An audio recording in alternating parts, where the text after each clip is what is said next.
Hello जी, क्या हाल चाल है। मेरा नाम है यश और आज का सीन कुछ ऐसा है कि आज मैं निकला हूँ एक छोटी सी बाइक राइड पर मुरादाबाद से गिरजे के लिए। तो चलते हैं। मुरादाबाद से गिरजे लगभग 100 किलोमीटर दूर है और ये 200 से 220 किलोमीटर की राउंड ट्रिप होने वाली है। आज मैं काफी देर से निकला हूँ अपनी राइड के लिए, क्योंकि जब मैं सुबह उठा था लगभग 5 बजे करीब, तब बहुत तेज बारिश हो रही थी। तो फिर मैं बारिश देख के फिर दोबारा सो गया। फिर लगभग मैं 10 बजे उठा था, तब मैं सोच रहा था जाऊँ या नहीं जाऊँ। फिर मैं डिसाइड किया चलो चलते हैं। लगभग 1 बजे फिर मैं निकला अपने घर से। मुरादाबाद से गिरजे का रास्ता काफी अच्छा है, सिवाय एक छोटे से पैच के जहाँ पे काफी बड़े बड़े गड्ढे हैं, गहरे और काफी बड़े गड्ढे हैं। और राह चलते हुए मेरे साथ एक छोटी सी दिक्कत भी हो गई थी। मैंने अपनी बाइक के पीछे बंजी कॉर्ड से ट्राइपॉड को बांध रखा था, तो वो झटकों की वजह से बंजी कॉर्ड टूट गई और बाइक के रियर टायर में जाके घुस गई। उसने मेरे बाइक के रियर टायर को लगभग लॉक कर दिया था।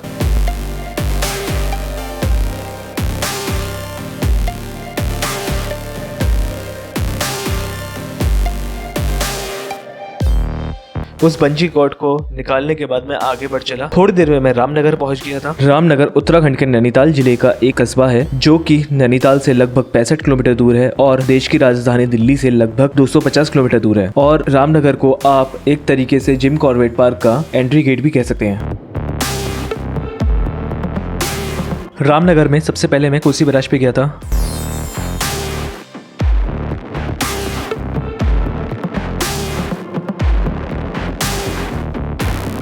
वहां पर जाकर देखा बहुत सारे लोग नीचे पानी की तरफ देख रहे थे। नीचे पानी में एक हिरन का बच्चा आ गया था। जो लोग वहां पे खड़े थे वो लोग उसे बचाने की कोशिश में लगे हुए थे।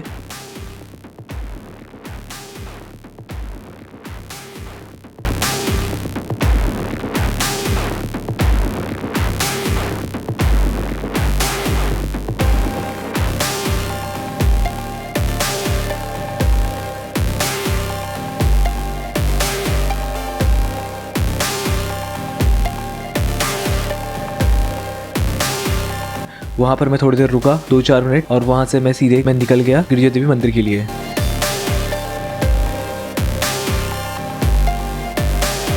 रामनगर से गिरजिया लगभग 14 किलोमीटर दूर है और यहाँ से घने जंगल और पहाड़ी रास्ते शुरू हो जाते हैं। रामनगर से लगभग 1-1.5 किलोमीटर दूर ही जहाँ पे जिम कॉर्बेट पार्क भी है, वहाँ किसी दिन और चलेंगे। वैसे रामनगर का दूसरा नाम भावर है और भावर उस क्षेत्र को बोलते हैं जो पहाड़ी इलाकों का मैदानी क्षेत्र होता है, और रामनगर एक मैदानी क्षेत्र है जो पहाड़ों से घिरा हुआ है। रामनगर से गिरजिया या जिम कॉर्बेट पार्क की तरफ अगर आप जाओगे तो आपको जगह जगह पर रेस्टोरेंट मिल जाएंगे और यहाँ पर जिम कॉर्बेट पार्क की जीप आपको हर जगह देखने को मिल जाएगी। तो यहाँ पे रास्ते में काफी ज्यादा घना जंगल पड़ता है और यहाँ पे जंगली जानवर अक्सर आपको देखने को मिल जाएंगे। और यहाँ पे जगह जगह इन जानवरों से बचने के लिए या सावधान करने के लिए बोर्ड हर जगह लगे हुए हैं। रामनगर जो है अपने रिजॉर्ट और यहाँ के नेशनल जिम कॉर्बेट पार्क की वजह से काफी ज्यादा फेमस है। आपको यहाँ पे रास्ते में काफी ज्यादा रिजॉर्ट देखने को मिल जाएंगे।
लीजिए, अब हम पहुंच गए हैं गिरजा देवी मंदिर पे। यहाँ पर कोई आपको ऑथोराइज पार्किंग नहीं मिलेगी। यहाँ पे आपको जहाँ आपको जगह मिले या फिर आपको जहाँ पे लगे कि यहाँ पे मेरी बाइक या कार सेफ है, आप वहाँ पर खड़ी कर सकते हैं। और एक तरीका और है, अगर आपके पास बाइक है तो आप किसी भी शॉप के बराबर में या फिर उनकी देखरेख में खड़ी कर सकते हैं। बदले में आपको उनसे बस प्रसाद लेना होगा और आप जा सकते हैं अंदर दर्शन के लिए। मैंने अपनी बाइक को सबसे लास्ट में आगे खड़ा करा, जहाँ तक जाया जा सकता था वहाँ तक जाके मैंने अपनी बाइक को खड़ा किया।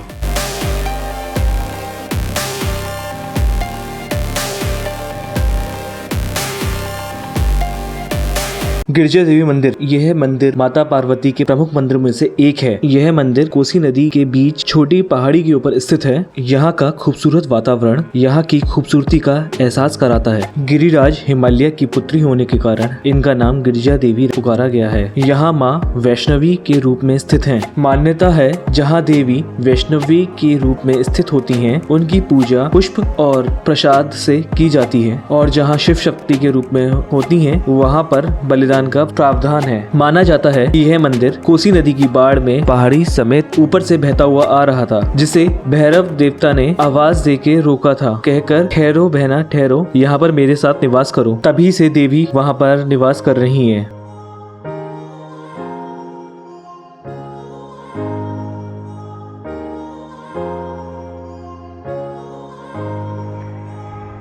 ये जो पुल है इसे कुछ सालों पहले ही बनाया गया था। मुझे याद है जब मैं बचपन में यहाँ पे आया करता था, तब यहाँ पर लकड़ी का पुल हुआ करता था, जिससे हर साल बनाया जाता था। हर साल इसलिए बनाया जाता था क्योंकि बारिश के मौसम में या तो ये पुल बह जाता था या फिर इसे उतार दिया जाता था। अब इस पुल के बनने से यहाँ पर काफी ज्यादा आसानी हो चुकी है।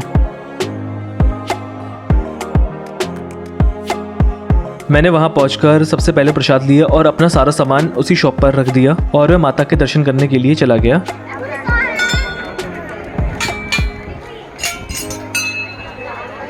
माता के दर्शन के लिए आपको 90 सीढ़ियाँ चढ़कर ऊपर जाना होता है। मुझे डेट का पता नहीं है कि ये सीढ़ियाँ कब बनाई गई हैं, लेकिन इन सीढ़ियों से बनने से पहले लोग बाहर टीले पे उगी जंगली घासों को पकड़कर ऊपर जाया करते थे माता के दर्शन के लिए।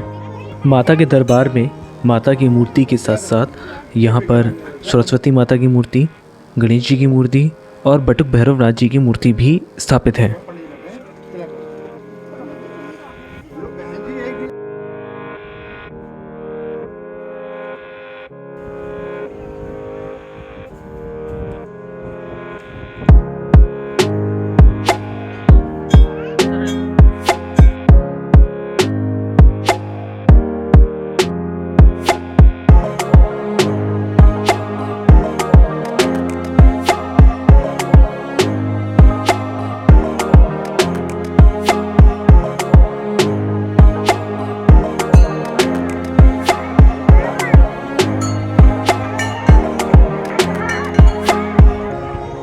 माता के दर्शन के बाद मैं पहाड़ी के नीचे मौजूद शिव गुफा में दर्शन करने के लिए चला गया।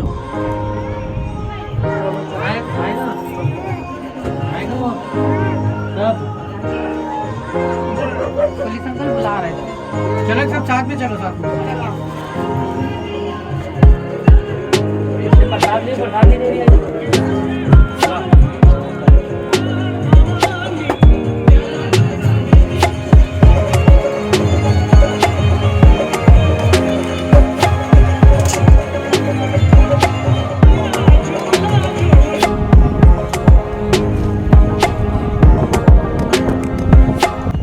रास्ते उधर से ही भैया, उधर जाने के लिए प्रसाद चढ़ा दिया है माता के मंदिर में और माता जी के दर्शन भी कर लिए हैं और अब मैं जा रहा हूँ दुर्गा माता के मंदिर में और भैरव बाबा के मुख्य मंदिर में दर्शन करने के लिए। यहाँ से रास्ता देख के निकलते हैं।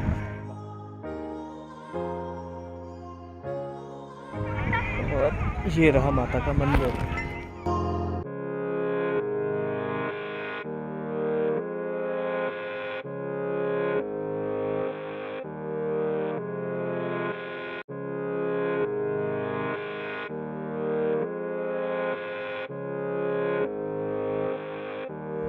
चला नहीं जा रहा है इसमें तो।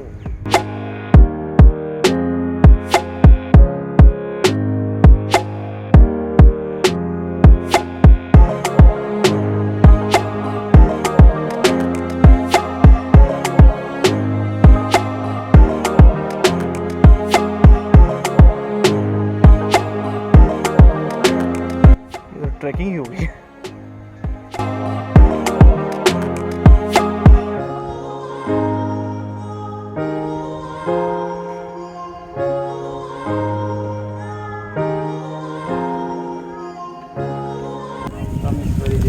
ओम स्वस्ति नो नृसर्वा स्वस्ति न भूखा विश्वेदा स्वस्ति नक्षत्रिष्टिनेमि स्वस्ति नो बृहस्पति ददातु आयुष्यं।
चक्कर क्या है, मुझे आता नहीं है कुछ भी इस बारे में, कुछ भी क्या शूट करा जाता है, कैसे बोला जाता है। मैं सीखने की कोशिश कर रहा हूँ, लग रहा है बहुत मुश्किल है मेरे लिए तो, कि कैसे बोला जाता है, कैसे किया जाता है, सब कुछ ब्लॉगिंग जो भी है। मतलब मुझे कैमरे के सामने बिल्कुल बोलना नहीं आता है।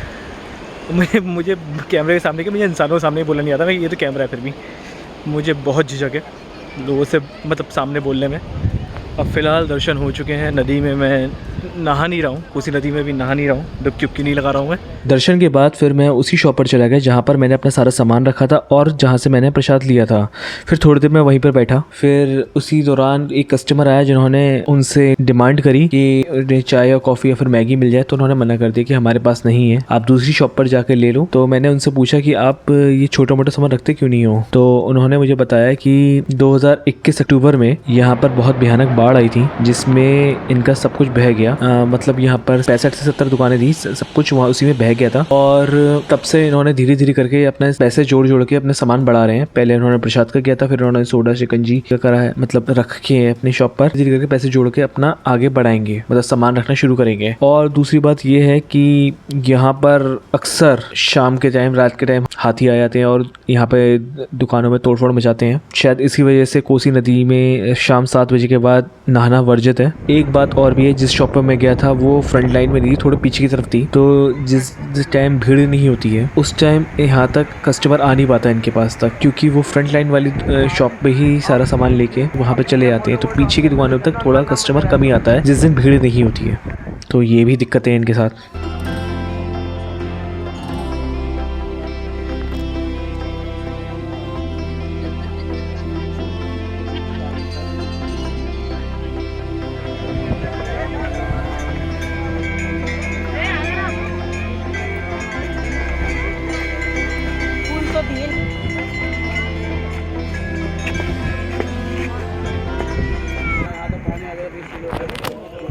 यहाँ पे हाथी डेली आते हैं?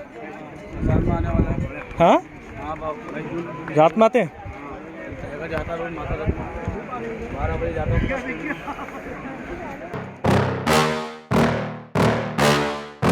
Yeah. Please tell me that I can't, that I won't, that I fail, that I'll never make it out, yeah.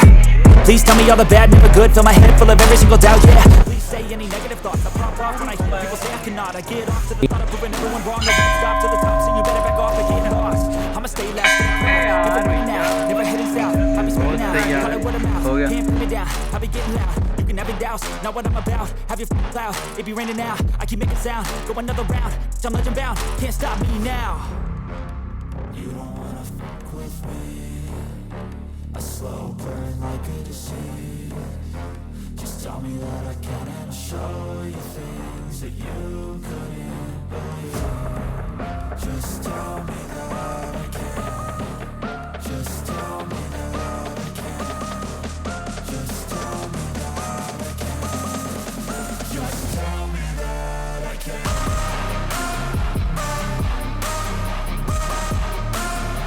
खत्म,